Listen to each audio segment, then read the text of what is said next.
BPF দলে তো পুৰা দম দি কাম কৰি আছে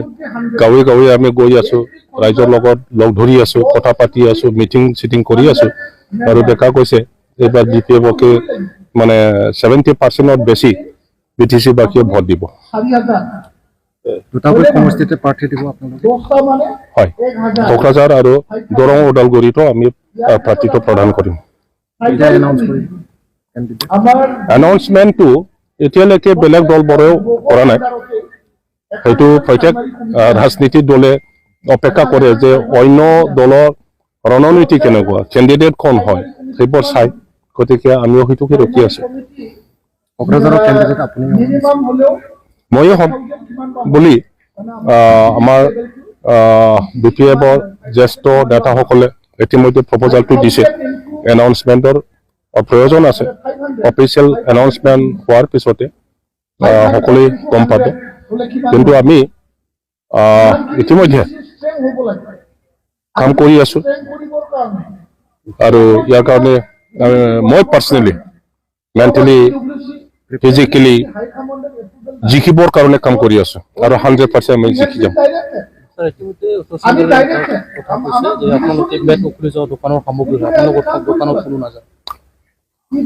তেখেতৰ খোৱা কথাত কিমান সত্যতা আছে নাই সেইটো আমাৰ বড়োলেণ্ডৰ ৰাইজে এনচাৰটো দিব মোৰ মুখেদি এনচাৰ দিলে সেইটো খুব সম্ভৱ মানে কাৰেক্ট নহ'ব ৰাইজেহে ভোটৰ দ্বাৰা এই এনচাৰটো দিব আৰু মই পাৰ্চনেলি জানো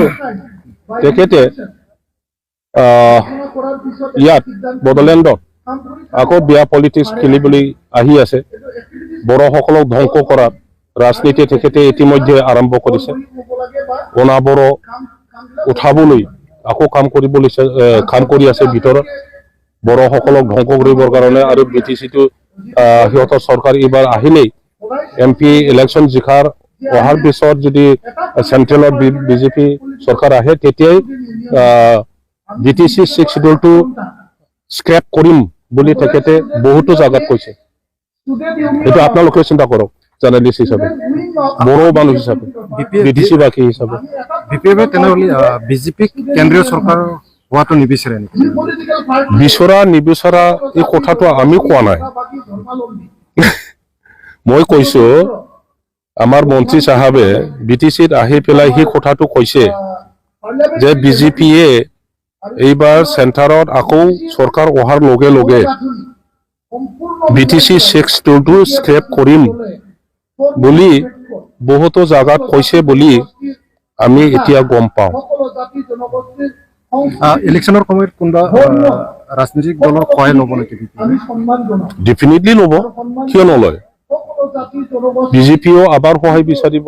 কংগ্ৰেছৰ সহায় বিচাৰিব এজিপিৰ সহায় বিচাৰিব আমিও বিপিএফ হিচাপে বিজেপিৰ সহায় বিচাৰো কংগ্ৰেছৰ সহায় বিচাৰো এজিপিৰ সহায় বিচাৰো ৰাইজৰ দলৰ সহায় বিচাৰো CPMৰ সহায় বিচাৰো সকলোৰে আমি সহায় বিচাৰো